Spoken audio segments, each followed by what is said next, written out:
Good morning, everyone. Welcome to Accuracy in America, brought to you by Accuracy in Academia. I'm your host, Don Irvine, back in Maryland, joined by my co-host, Brian McNichol, who I'm not really sure where he is. Good morning from Rochester, New York, where it Ah, is very cool and nice and breezy and fun, and I'm headed out to play golf in a little bit. all right. So you made the northern excursion this time. Yeah, You going to try to go see the Baseball Hall of Fame again or something, or you're yeah, just we're going to the induction ceremony on Sunday, oh right? So it's supposed to be Dave Parker's son reading the one for him, and Ichiro, which Lori wants to see, and Billy Wagner. Of course, I'm a huge Billy Wagner fan, so he was an Astro. all right. Next week we'll have to talk about that.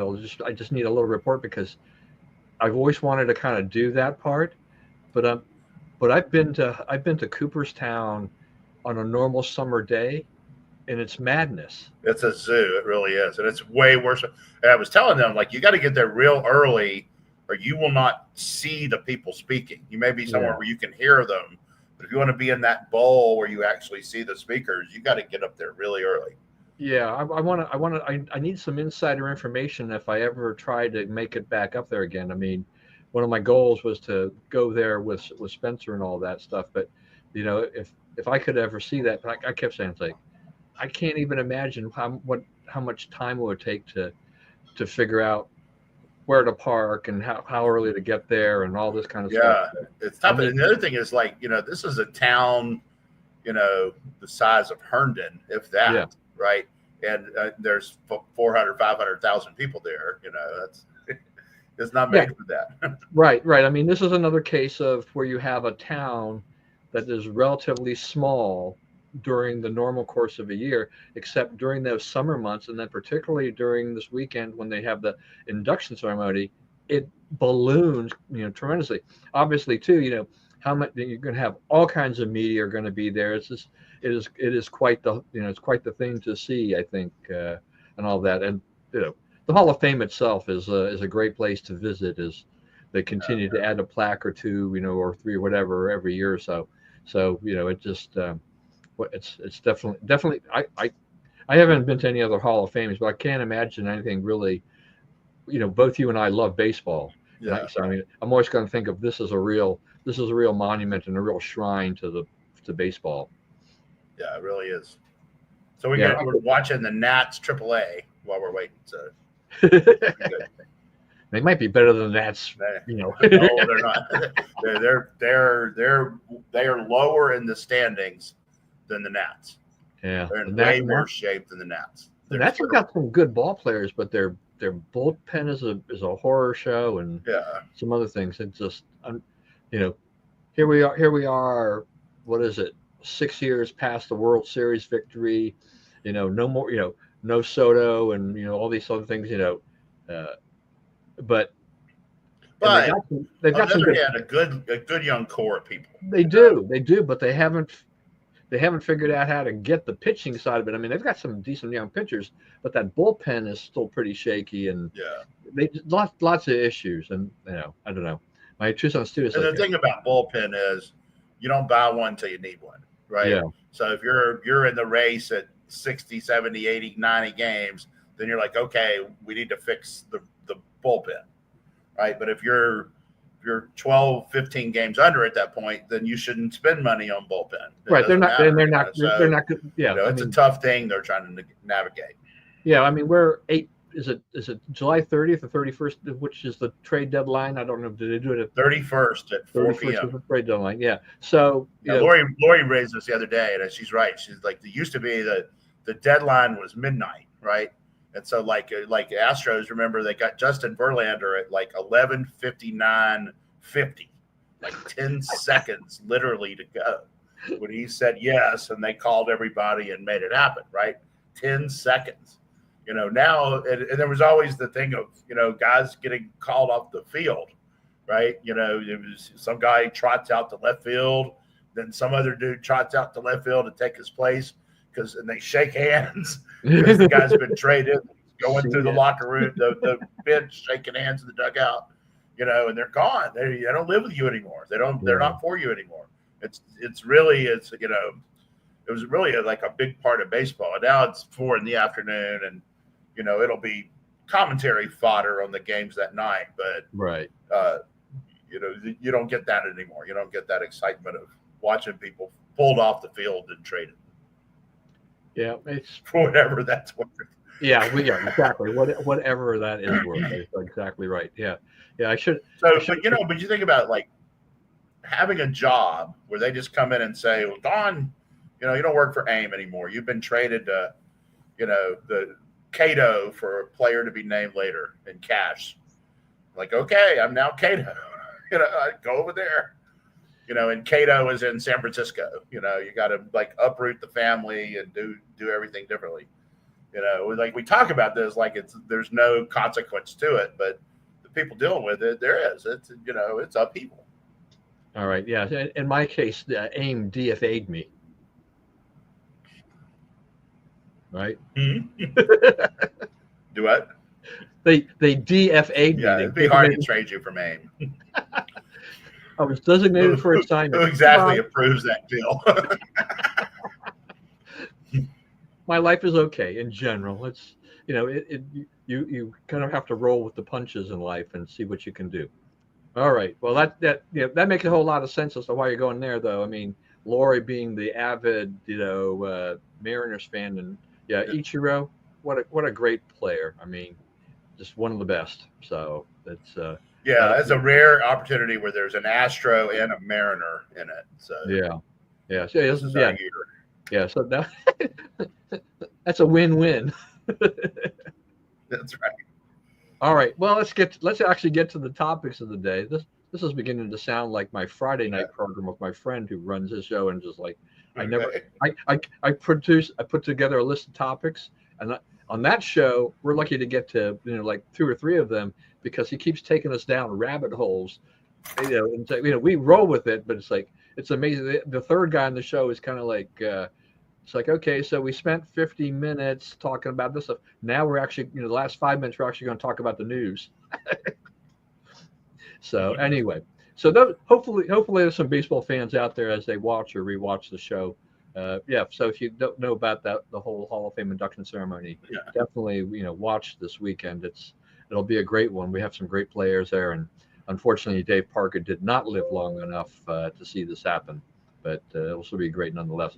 All right. I don't know. I mean, so Trump accuses Obama of treason. All right. Look, you and I may have some differing opinions on this or whatever, but I just don't know why he has to go there. Okay. It's just, this is 2025. I mean, I don't, at this point, all of this stuff is past history. The presidents have taken office. They've served their terms. We're now into a second Trump term. I don't see where any of this serves any purpose, and I feel like the charges are kind of typical Trump. They're extremely dubious in their nature of this. I don't. It just tell. I just. What's dubious? What do you say is dubious? Yeah, I just think it just keeps us going down. You don't think they have the evidence? Is that what you're saying?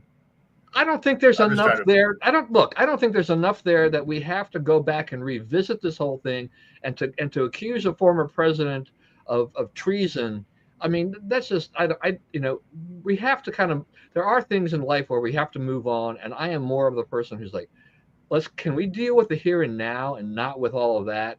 I mean, Trump got his shot at office. 2020, you can argue that to death about who should have won. But Biden served his term. He's gone. We're back to Trump.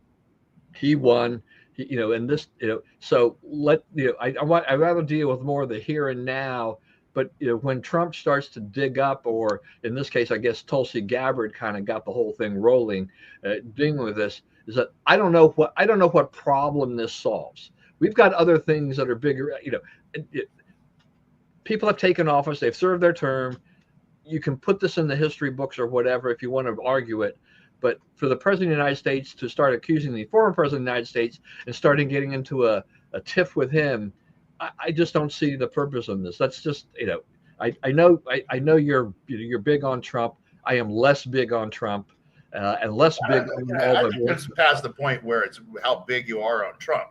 They tossed his house when he was a former president, right? They went through his wife's underwear drawer, right? So the gloves are off. I mean, the idea that, oh, we don't talk about past presidents. They searched his house looking for stuff that clears them. Like they're not the good faith actors here. The other thing is, if the Democrats get away with this, if nothing ever happens to any of them for this, what's to stop this from doing that? What's to stop them from doing this every election? At some point, you got to say, we caught you screwing around, and you got to pay. So that, because these are easily people, these are people you can easily convince not to commit crimes with strict sentences. You can deter them, the easily deterred criminals. They're like, well, I'm not doing that. That's 20 years in prison, right? Look what happened to the guy who worked for Obama, right? And, they did this. That's their own records. This is what she's releasing is White House presidential daily briefs that the Obama White House created that has all this in there. So there's no denying that they did what he said, right? Because it's their handwriting, it's their document that they produced documenting what they did, okay? So, there's no wiggle room on this. They're absolutely caught. They are absolutely guilty of what Trump is saying. You can say, my question is, if you say he's obviously he's talking about treason because it doesn't toll. There's no statute of limitations on treason. There's no statute of limitations on sedition, and they're not subject to presidential immunity. But it doesn't matter what immunity has been claimed. Those two crimes are beyond presidential immunity, and they're dealt with criminally, not through the impeachment process, right? So he's in the right place. The evidence is ironclad. And if my question is, okay, so we've established this, right? I'm pretty comfortable with saying they have enough evidence that Obama knew about this, knew it was false, and approved it, right? They have enough evidence to prove all of that. So if you can prove all of that, now what are you going to do? You're gonna lock up Obama? You're going to put him in prison? I don't know. I don't think so. I mean, maybe, but that seems far-fetched. But these other guys, like Brennan and Clapper and Comey, who participated in this and made it happen, and and let's be clear about what they made happen. They went in and said, we know that there are people in our name going around creating crimes to accuse Trump of, and we're okay with that, right? That's what they said, because, hey, we don't want that guy to be president. And if Hillary cooks up some story that happens to stick, more power to her. Okay. So, you can say, okay, well, it's too old and this is by the boards and everything, but what stops that from happening again?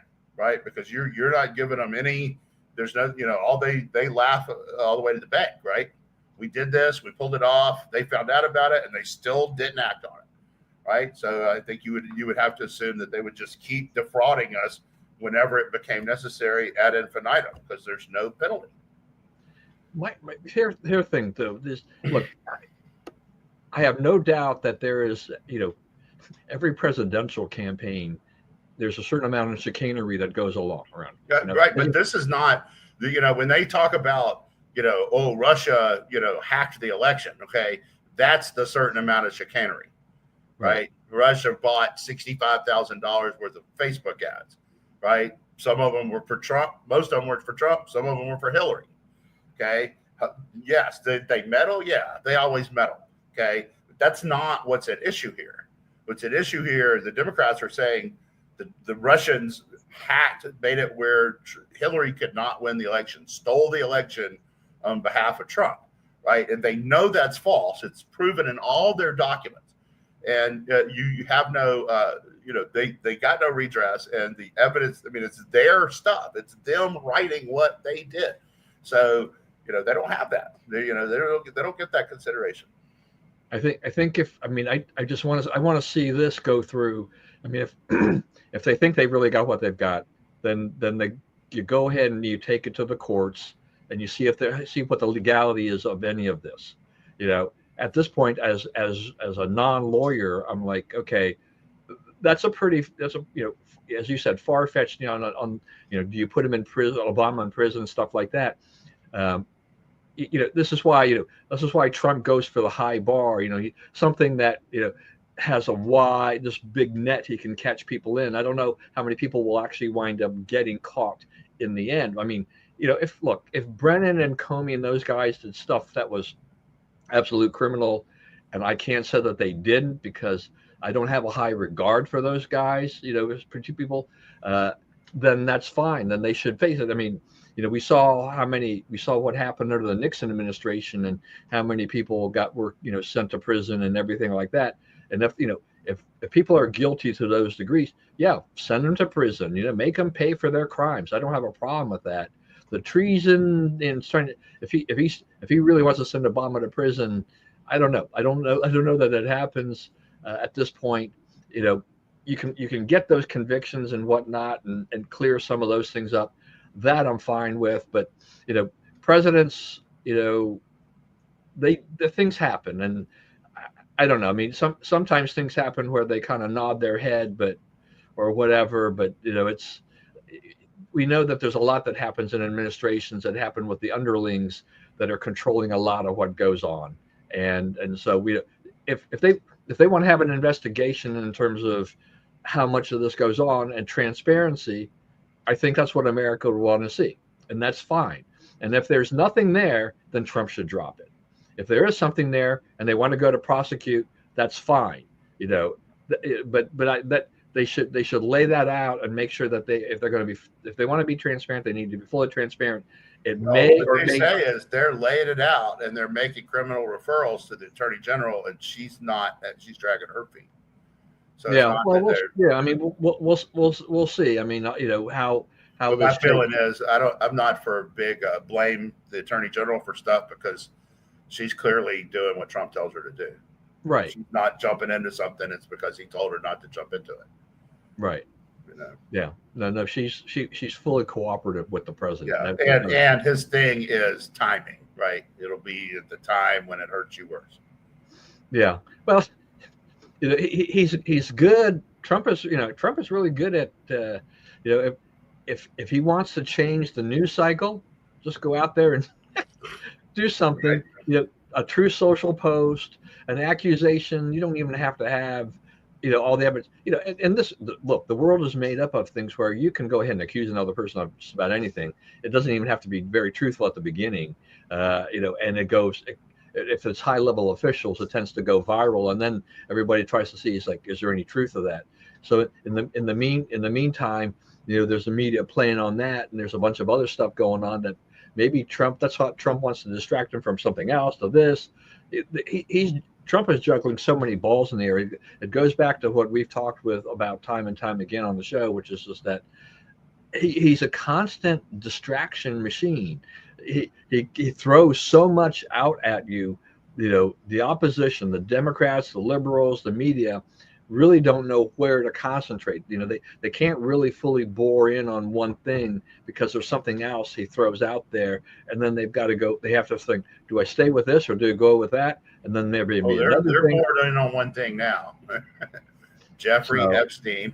Yeah. Well, they're bored in on that one. They did. The problem is like, Comey's daughter prosecuted Maxwell. She said Trump doesn't have anything to do with this. Trump fired her. She still said that, right? Maxwell says Trump doesn't have anything to do with this. All the evidence says Trump doesn't have anything. He swore off Epstein. So you see all these pictures of them together 25 years ago, and you see all these AI generated, Trump with the stripper, Jeffrey and the strippers, and all this kind of stuff. They're like, see, there's 94 photos. He's got to be guilty, but they're not. You don't have what you think you have. The Washington Post came out with, I guess, on the 25th. I don't know where we are on dates now, with a story that said that Trump was, you'll get ahead of yourselves, guys. Trump was not involved in this. So, we've looked. We would love to hang it on him, but we just can't. So, they are they're running themselves. They're like the kamikaze pilots. They're lining up on that ship, and they're not planning on surviving it. Right? Like that's the only thing I can think, because they're they don't have a chance at this. They're not going to get Trump on this stuff. Oh, and there's more. I guess you heard the last day or so. There's more stuff. They found out they were friends. It's like you don't have anything. You're making something out of nothing. So now who is on the list, right? Did you notice that? Like, I don't know, somebody put out a cut video or something that said, do you notice anything about all the people that Biden gave a presidential medal of freedom to? And it's like DeGeneres and there was 4 or 5 of them that they would, and they're all accused of doing stuff with Epstein, right? They're all supposedly on the list, right? So when the list comes out, it won't have Trump, but it will have a lot of prominent Democrats. Yeah, a lot of them. In a lot of ways, I think Congress is, and I'm relieved that they've gone on recess, so I don't have to. Yeah, I don't understand that, because there's a lot of this is sealed, by non-disclosure agreements, right? And other court seals, because the victims were minors and so forth. So Congress voting for this, what would it do?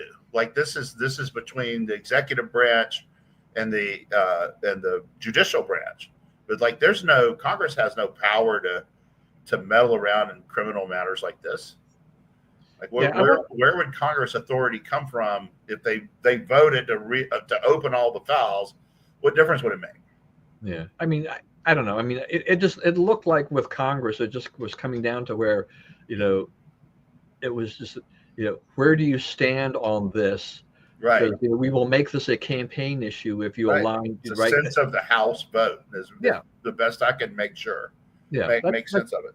That's all I could think about. Is just that I don't know why Congress doesn't, like you said, Congress doesn't have any power to do anything about this really. So why does it really matter? But the Democrats are definitely trying to make it matter. But they're trying to pin Republicans. They want to take the House back, next year. So they're looking for more fodder, things that they can do do that and knock off some Republicans, because there's a razor thin majority that just got a little thinner, for now. So after Mark Green resigned, so until he but one of them quit yesterday. It's back to 8, 219, 211. But that's the other thing is like we're 5 short.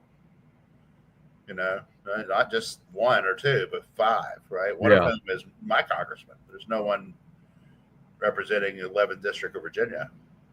Yeah, so I don't know when I thought the special elections would have been called a little sooner for some of these things to fill the seats, but it seems like, why do we have all these vacancies? Right, and some of them like Connolly died in May, right? And it's not till November. Yeah, I mean, in the Texas situation, I mean, they kind of similar, right? I mean, the Democrats actually had they were almost back to back, or they were very close together. And here we are a couple months later, and it's like they're not going to do this till later. Now, in Virginia, I don't know. I mean, you guys have elections this year, right? Yeah, that's right. So statewide, governor, state delegates, state senate.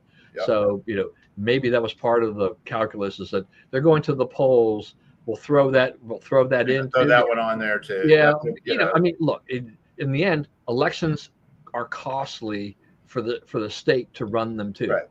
So and the need of us being represented is not all that, Right. Take a day off. That's the other thing, right? It's like, okay, technically you're like, why do we have these open seats? But then again, the other time it's like, so exactly what are we losing for right now? Yeah, right. That's right. Could we get along with a few other than less than 435? I think it's been proven we probably can. Yeah. So it's just this, but it is mapped out that this is what we have to have. So yeah, I don't know. All right. I just wanted some comments here from you about this thing I saw the other day, which was and I'm sure you've seen it too because I know it's been all over the place, where Kamala Harris issues a statement, on the 1 year anniversary when she started her campaign, Oh and yeah. there's no mention of Joe and how she got there, right? Just all this stuff, and I'm like, this was one of the worst campaigns, and Yeah. I don't understand this. The It's historical moment when we began our climate or whatever it is. It's like, how I mean, is she tone deaf? blew $3 billion. You showed how not to do it. And she's been mocked, right? I mean, she's Yeah, been widely mocked for this. It's like, who in the world thought this was a good idea? that's right. That's pretty. It's true, and it's like she's trying to rehabilitate herself for another run at it. But I think that she, of all the prominent Democrats now, she is the least likely one to be the 28th nominee because she's the only one who blew $3 billion. Yeah. Right? The rest of them have not done anything approaching that. And so you have to say, like, we gave you every chance. We didn't even make you go through the primary process, right? I mean, no one's ever had it easier than you did. And, you didn't just blow it. I mean, you didn't just not win. You made it worse. Yeah. I don't know that there's ever been, like, probably not in our lifetime, a presidential campaign where you had a nominee have 107 days, between the time that they got the nomination. In this case, I can't say won the nomination really. Yeah. And until election day. Yeah, but that has to be the worst 107 days of a campaign just about in history of U.S. She couldn't answer questions. She couldn't do. It's like, we don't really have to talk to the press. Oh, okay. And she hasn't proven anything since, right? I mean, a lot of times politicians, they try to learn from the mistakes they made and try to fix what's wrong. None of that seems to have happened with her. Right. Right. There's been no, I kid people about this all the time. Like, you're supposed to have those meetings when you lose an election and you say, well, this is why we lost and let's come up with a better way. And they don't seem to have held those meetings yet. Like, the obvious things have not been discussed. So I don't know. Yeah. By the way, we'll issue an autopsy on my campaign in a couple of years or something. I hear you. We're working on it. Yeah, we're still working before we have to go through this again. Yeah. It's just amazing to me. But I don't really wish politicians true ill will in a lot of ways. I mean, it's a lot of work to run for office, and everything like that. You don't have to. We don't agree with a lot of politicians who've run and who've won, and we get represented often by people who are diametrically opposed to what we believe in, but the voters spoke and the majority wins, and that kind of thing in general. So we this is the process. This is our process in the United States. But boy, she's making my head spin. Just like I don't understand her at all. For someone who could potentially still have a political career somewhere, she's doing nothing to rehabilitate it at all. It's. I mean, she's being poorly advised, which is a problem for her all along. Yeah, something is definitely wrong there with her circle and everything like that. I don't know. Does she listen to her sister too much? All these people that are around her. I don't know what the heck's going on there. But Kamala, you need help. Yeah, and you're not looking in the right places. Right. You're not looking in the right places. All right. So we had news this morning too that Trump has announced a trade deal with Japan at 15% tariff. I think the market probably breathed a sigh of relief that yet again more progress is being made on the trade front. So that's good news. I think the EU is still somewhat resistant to some things, but my position. I'm still very much a free trader, and I'm not really a fan of the tariffs. But he has made these somewhat effective at this point. I mean, the inflation figures from last week seem to show a little bit of the effects of the trade. The whole tariff situation. But But at once the again, same time, there was PPI went down again. It's down to around I don't know about 1.6. that. I think everything was flat or maybe a little bit of, when I went, you mentioned us last week and I went back and I didn't see anything like that. But nevertheless, what I was reading was just that, things are moving in an upward direction, but they're still waiting to see what happens next month or two, because as long as Trump keeps pushing off the real deadlines with some of the bigger deals, we really don't know how much of this is going to be affected. A lot of the costs have been eaten by the manufacturers and by the retailers, but they have been working through inventory that they had earlier in the year, kind of pre-tariff, and as they start getting goods that are tariffed, they are going to be limited in terms of what they can do, and you can only push this down so far. So, I think we still have to kind of wait and see. But if he continues to make these trade deals, then we continue to get a clearer picture to see if we can generate more money, for the U.S. But we've got a really big deficit. We've got a really big, national debt. It would take it would take a long time for any of this to really make much of a dent in that. But But it would be amazing if we actually got to a point where our deficit was actually reduced by a significant number. But really, the thing is, stop the spending. well, it's not getting worse. For the first time since the Clinton administration, it's not getting worse. It's getting better. Right. We're actually running deficit month to month budget surpluses. So, take in more in a month than we've spent in a month. We've done that 4 straight months now. Now, a couple of them were, one of them was April, which obviously the IRS makes out pretty good in April, right? But May and June are now in that period too. I haven't seen anything on July yet, but May and June we're going to run surpluses. Budget surpluses. Yeah. So yeah, I think that Trump's point is, we can't sell bonds, we can't finance the debt unless we get it down a long way. So whatever else has to happen, you have to cut the cost of borrowing, or that's going to be all we can pay for, right? It's headed to the point where that's all we will be able to pay for is the interest on the debt. So, right. You have to head that off, and that's what he's doing. And it doesn't look, immediately, wildly effective now. It's certainly not making prices go down, but it's not been an upward spiral. It's nothing like the Biden 9%. All the volatility that went on with all those. Right. Spending. I mean, the one thing that has happened is that inflation has been relatively benign, which went totally against what everybody thought was going to happen. The market and the markets now trust Trump, right? The market. Whatever gets announced. You remember at first there was this big upheaval. Oh, the trade deal. Oh, we lost 9 billion points on the stock market. Well, then Trump cut it in half. We went up 9 billion points on the stock market. Now it's priced in that these things are going to happen. It's going to be fluid. You're not going to necessarily know from week to week who's paying what in tariffs, but but the U.S. economy is going to survive it. Yeah, I think the markets have now adjusted to Trump, realizing that the deadlines can be moved if there's progress in the talks. Yeah, he's not made that so. Yeah, he's not trying to commit economic suicide. They know that. Yeah, I mean, I think they understand that aspect of it. So they're kind of doing these, and so the markets are like, okay, well, we've got another deadline coming up.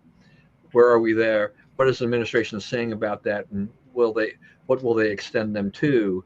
And so slowly but surely, countries kind of come into the fold and agree to a set of tariffs that that both sides are at least, I guess, happy with, or just say this is what we can live with. Yeah, we let people light us up after World War II. We let people beat us badly in tariff negotiations because we wanted to help them. Right? We could finance our government with income taxes.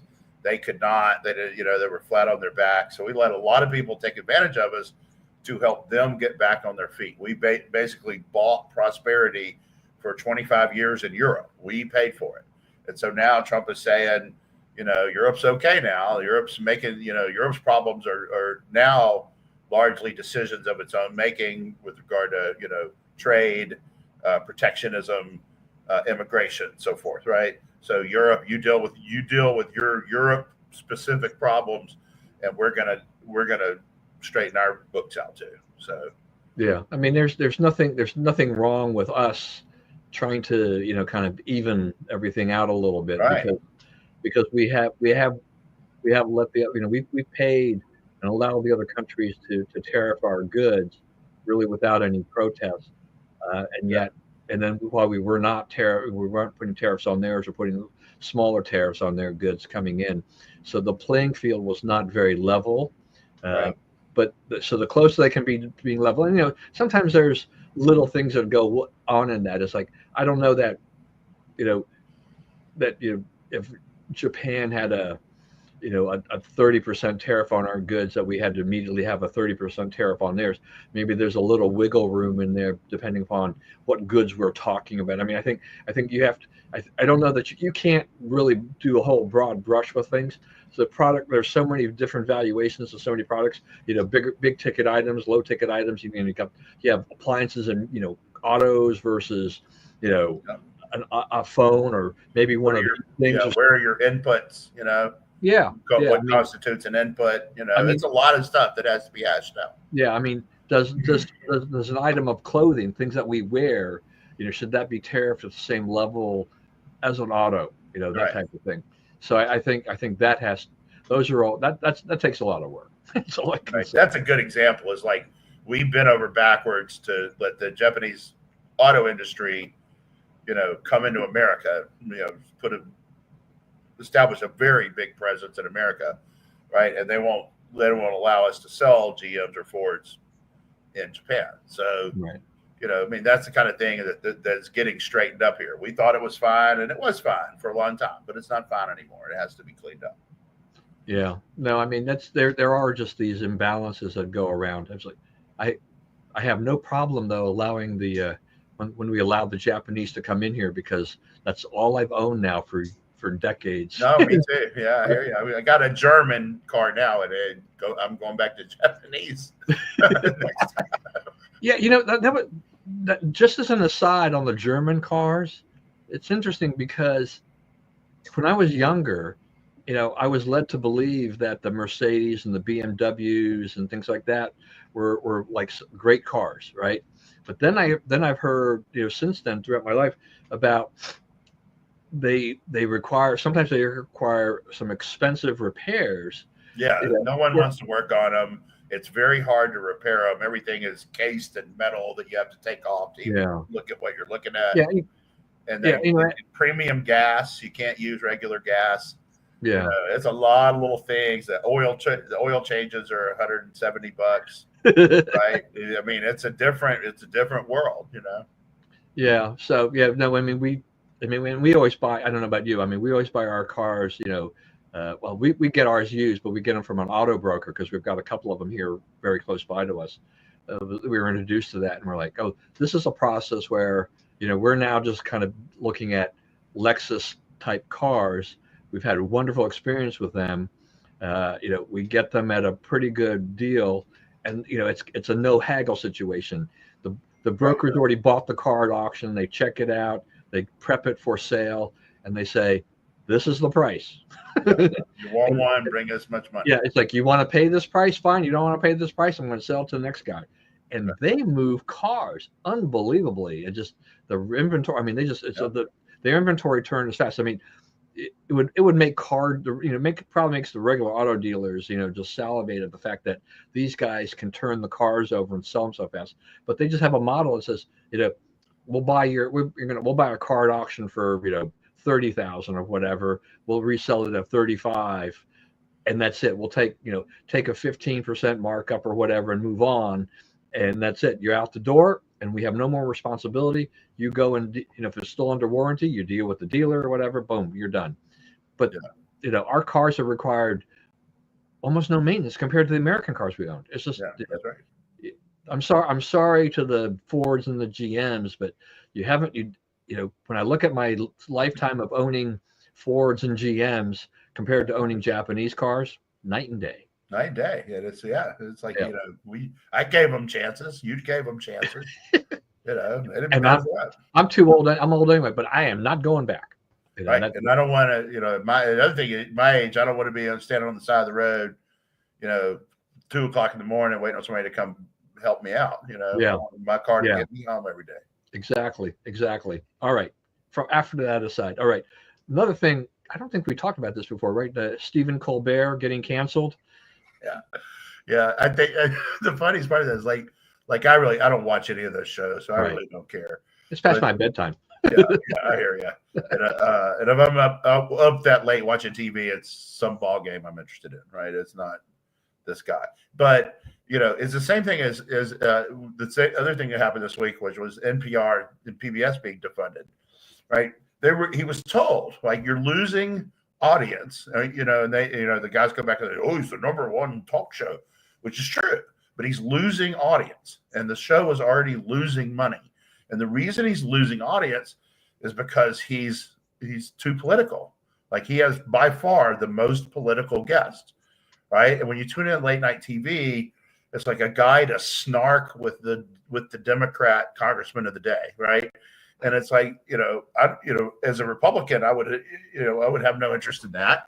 And I can't imagine. And anybody who's like undecided, it's like, okay, I don't want snark. That's not entertaining to me. Like Jimmy Fallon, on the other hand, has gone the other direction. He has had MRC studied this. He had 4 political guests in the entire first half of 2025, first 6 months of this year. And like it was like Michael Strahan and somebody else from Good Morning America. And it was, in terms of being political guests, they were lightweight, not harsh partisan hat type people, but just people who that's where they land, right? I don't look at Michael Strahan. He's on a liberal show, I guess, but I don't look at him as a threat to truth, right? I look at him as a dude on a liberal show. So, so he's talking to entertainers, and he's talking to, people who do funny things, and, it's gone back to being like kind of like what Johnny Carson was. And he's the only one who's really gaining.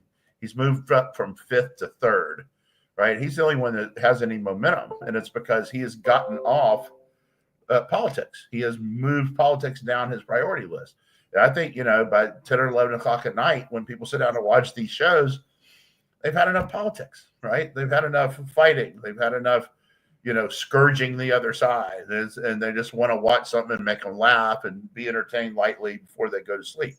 So, I think he hit on something, and Colbert went the other way. Colbert was warned, just like PBS and NPR were warned, right?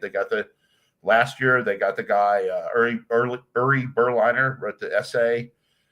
He was a longtime producer at NPR. It said, we're moving too far from the left. All 83 people who work in the NPR Washington office are registered Democrats. He's like, this is not balance. We're supposed to be balanced. And the people on the other side are noticing, and they're turning away. And, and there was a congressional hearing about it and all this stuff. And they all, like, we're not biased. I don't know where this comes from. We're, Big Bird and Sesame Street. And, and like they didn't bother to change. In fact, by some measures, they got worse. And then Congress got another hack at them, and they got it over the finish line. So no more funding for that. No more public media in the United States, which I think is absolutely terrific. Yeah, well, and I think on the NPR thing and all that stuff, I think, it's been overblown to the sense that that's not all the money that they get, right? I mean, they have other funds. I mean, the idea is that it won't put them out. It won't put them off the air, which is okay. Right. You pay for your left-wing propaganda. I have no objection. Right. I mean, Are you trying to cover him? Yeah. I wasn't sure what the shot, Marty. Yeah, that's fine. I kept seeing his head bob up. This is what happens when you're in a hotel room. Okay, that's right. Stuff's going to happen. But yeah, I mean, the part of the problem with the NPR, fight or complaints by the liberals is just that, how it's going to wipe them out and all this stuff, and there's going as if these guys are going to totally go away. This is not the case. They still get money, but we're basically taking off this public funding, this huge chunk of public funding. Go ahead and raise your money. You've done fundraisers with your listeners. If they want to keep you on the air, let them give you the money to keep you on the air. And there was a lot of talk about, they wouldn't have gotten the reporting out of, say, Texas or some of these disaster areas. And I'm like, no, poppycock. They didn't report. That's another thing. Okay, so when that happened, like that's the other thing. MRC wouldn't look. Okay, what did public radio do down there? Right? If they're so big savings account, they're going to save us all from the terrible storms. What did they do? Here's what they did, Don. Morning edition was on, right? So the storm, the notice comes out of Kerr County, the sheriff or whatever, where he's like, you got to tell those people to get out of there right now. That river is out of its banks and that water is headed their way and they cannot stay. And every private radio station in that area stopped its programming and jumped on this, right? Hey, guys, get out of there, right? And NPR kept playing Morning Edition. They never made a comment the entire time. They didn't respond at all to the biggest natural disaster in their area in a century. None. Yeah. No, I mean, that's the thing. It's like, so, it's already proven that they're not like the outfit that's out there. That's the lone report that we're going to save hundreds or thousands of lives because we have people on the ground because we're a local public radio. Right. No, you're not.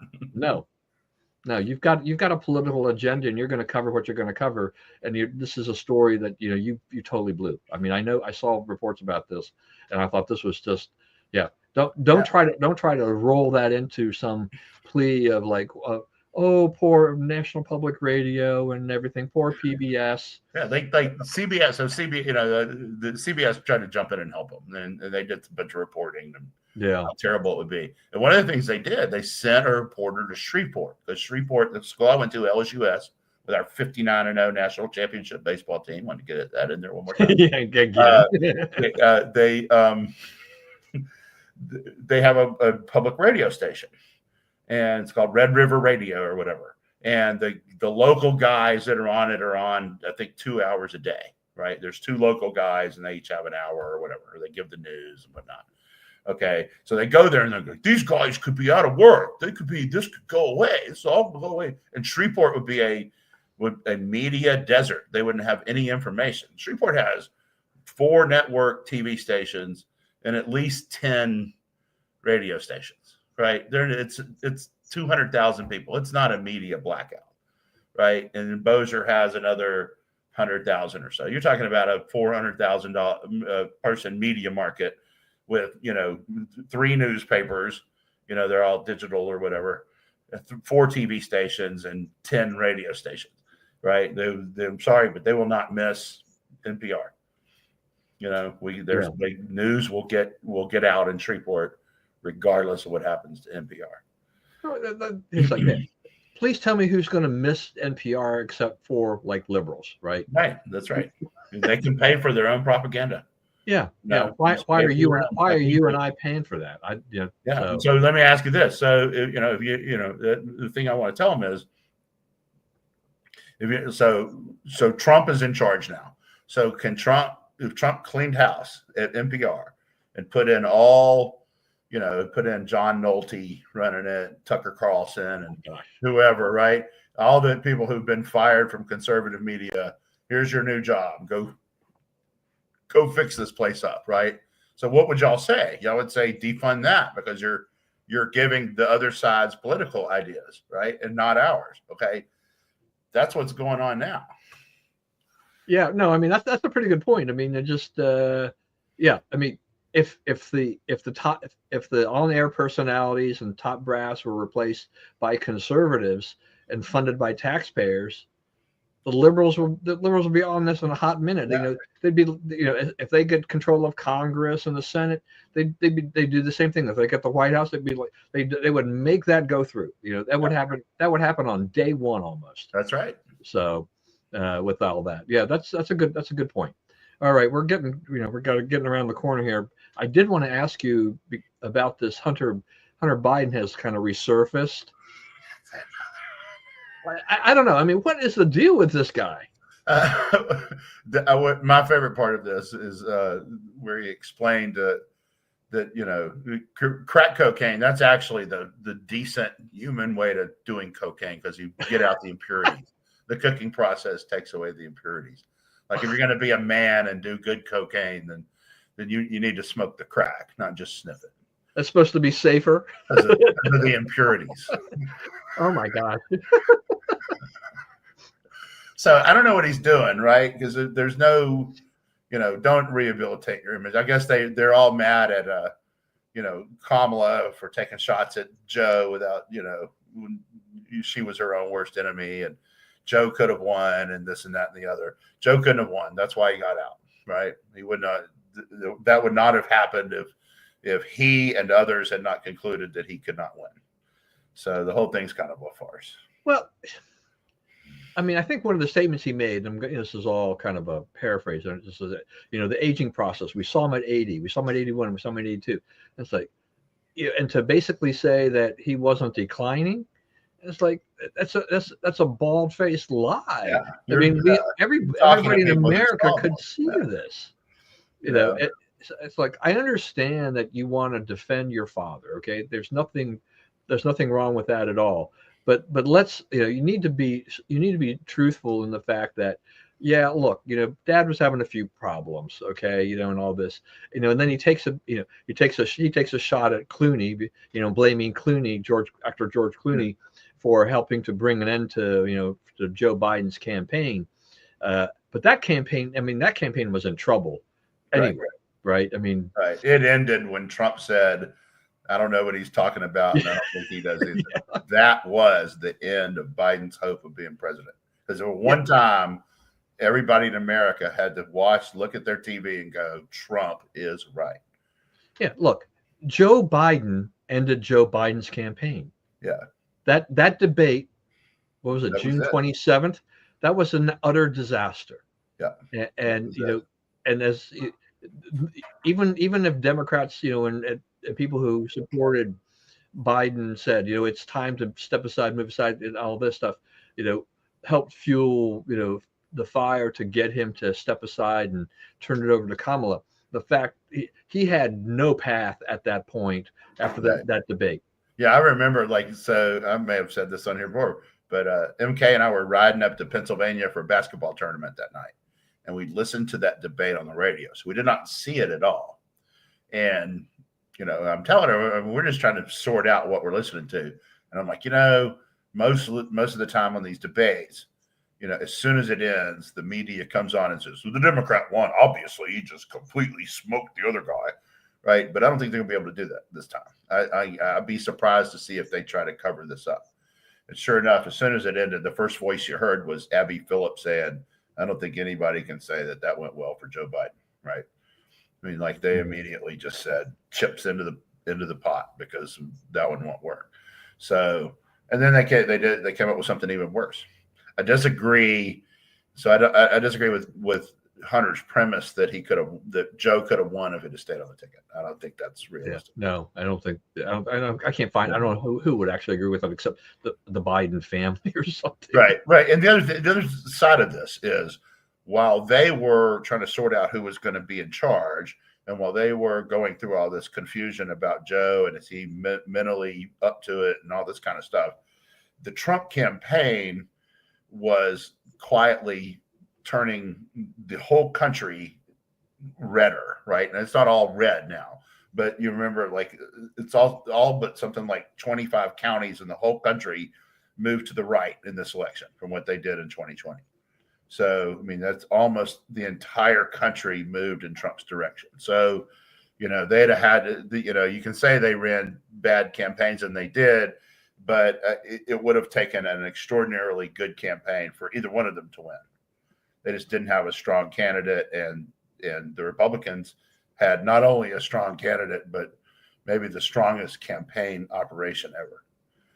Yeah, what I meant to say earlier when you were talking about the campaigns too is just that I just saw before the show that Poly Markets is already starting to run betting on the 28 campaign. So they got J.D. Vance at 28%, and I think Newsom is second, but he's well behind that. Yeah. This is 3 years. We got over 3 years to go here. So there's a lot of things that will change between now What and does then. Marco Rubio think when he sees J.D. Vance at 28? Yeah, and Marco's at 6. And Marco's at 6, so that Yeah. means Marco's looking at 2036. Yeah. Right. And really, it's very realistic to say that the whole all of them could be looking at 2036. Right. Because I mean,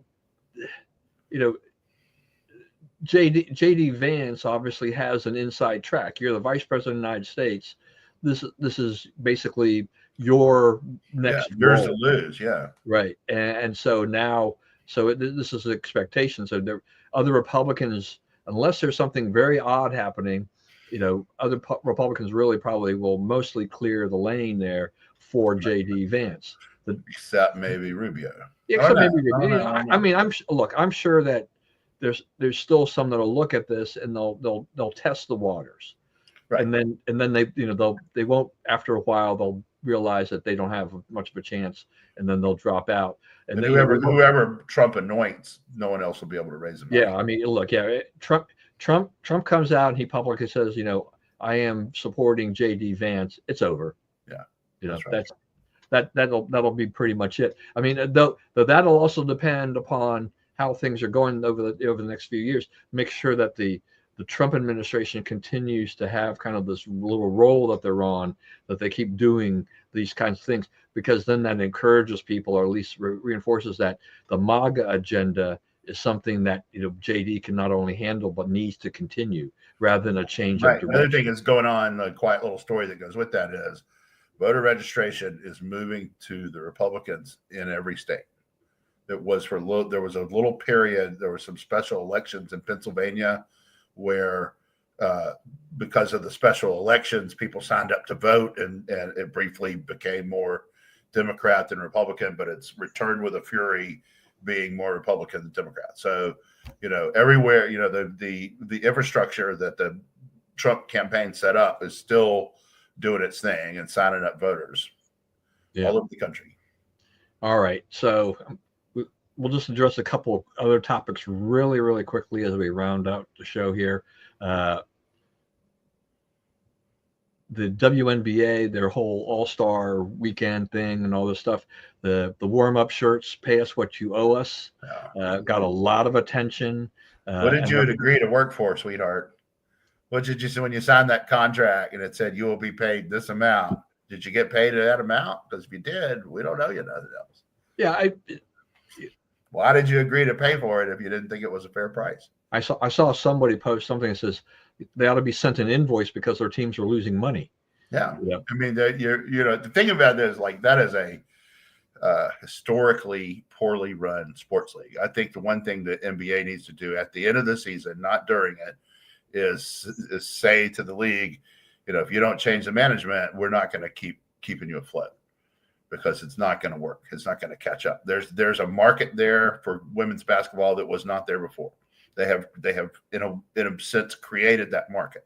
Good for them. I'm all for it. I'm obviously a pretty darn big supporter of women's basketball, but it's not. They're not going to. They can't move forward like they are until they run the league a lot better, right? And it's not just about whether they have charter flights. It's also like, how do you officiate it? How do you deal with your stars? How do you build revenue streams that don't require a lot of tons of ticket sales or TV revenue? I mean, it's out there. It's out there. It can be done. The tchotchkes and whatnot, the swag from the teams and so forth. But that's not where they are, right? And the other thing is like, a lot of the teams have embraced this like urban. It's almost like they're going after the same voters Harris went after, right? The Beyonce fans and whatnot, right? And it's like marketing. If you go to the games, they're obviously marketing to lesbians in some which way, because there's a ton of them there, right? Now, but the thing about it is like, okay, that's good. I'm glad there's a sport that they enjoy, and go see the games, no problem, right? But you're not marketing to the people who actually carry all the other sports teams to profitability, right? You're telling the families This is not a good This is not a family outing. This is not bring my 4 kids, right? It's not. It's a young adults thing, and then you have the problem with it's poorly officiated, right? They let people beat each other up, and so nobody can really score. And the beautiful basketball, because the way to get people to watch women's basketball is to play really good basketball, right? Is you can't really do it because they're allowing so much thuggery. Yeah. No, I mean, it's just, look, I mean, what was it? Caitlin Clark's contract is what, 76,000? She's got millions of endorsements and stuff like that. But exactly where are the revenues that they're supposed to pay her more money? I mean, you cannot equate. I mean, this is all part of this equality movement. Oh, they need to be on the same level with the NBA. Right. And if we pay you what we owe you, if we do that, then we have to pay Caitlin Clark about $5 million a year, and the rest of you guys, like you say, 60 or 70,000. You good with that? Oh no, that's totally unfair. Well, ask Americans how many of them say name 2 NBA players. Come back and tell me what percentage of those 2 WNBA players doesn't include Caitlin Clark. People say name 2 players. 95% of the people in the country are going to say Caitlin Clark for one of those 2 players, right? Because they don't know any of the rest of them. She's like she is to women's basketball as Tiger Woods was for golf, right? Right. She brings the sport all the recognition, gets everybody paid a whole lot more, and they treat her like garbage. Yeah. That's part of the whole thing about it. There needs to be a big sea change in going on that. That's right. We're a tad over time, but I think we would be remiss if we did not at least mention the passing of Ed Feulner from Heritage Foundation. So one of yet another visionary conservative, giant of the industry that we're both in. Yeah,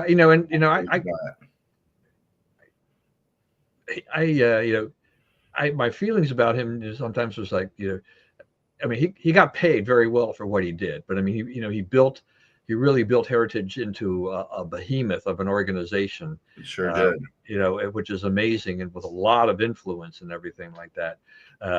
But he was a smart guy. I mean, yes, he really was. He really was a smart guy. You listened to him. He had keen intellect. He was a great guy, and he also talked to people all over the world. He was informed. He read a lot. Went to mass every day, daily Catholic. Yeah, and he didn't overstay everything. He stepped back. He turned Heritage over to other people, let the next generation kind of come in, which I think is admirable. And so that there was so that Heritage can continue on, and it becomes less about Ed Feulner and his legacy and more about the next generation that's running things.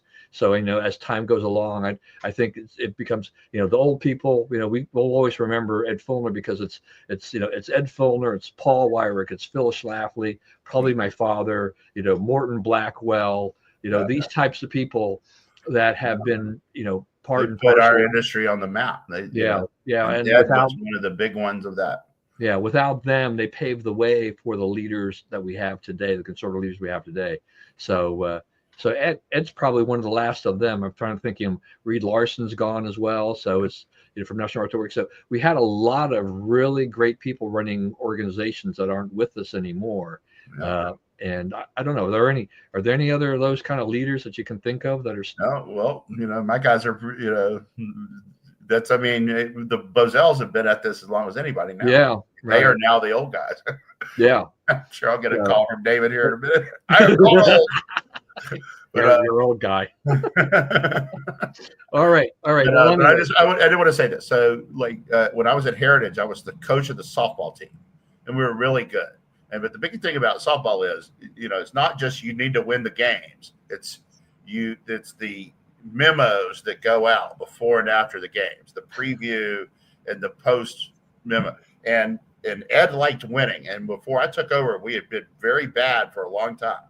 And we eventually, we had these guys, Dan Mitchell, Mike Needham, who's up, one of the people that they're trying to get confirmed in the Senate now. And we ended up with some good players. We were able to turn the team around.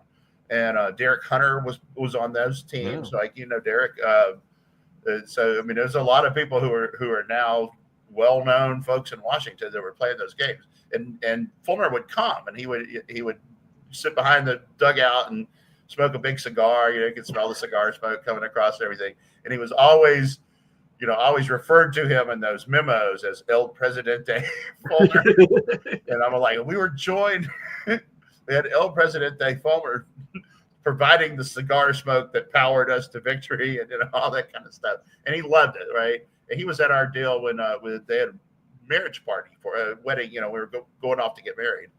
Heritage had a party. He came in and talked at the party. So that's right. There's a guy like Lori worked right outside his office. So he knows her better than me, but he knew us both. And he made the jokes about the couples created at Heritage, and it was pretty cool. It was good to be in that line because some of those people were pretty impressive. Yeah. We will miss Ed, a real power of what we do. Absolutely. I thought you were going to say that you had a designated hitter rule and he was going to be your cleanup hitter. I don't know. Him and Crane got into it one night, right? And one of our players told Crane to F off, and we had to write a letter of apology. All right. So, on that note, we'll end the show. Anyway, everybody, thank you for joining us today. Thanks once again. Always stay safe and well. Always. Please remember, we live in the greatest country in the world. Do not let anyone tell you otherwise. And as always, God bless America. And we will see you again next week for who knows what news will have crossed our screens. All right, we'll see you again next week.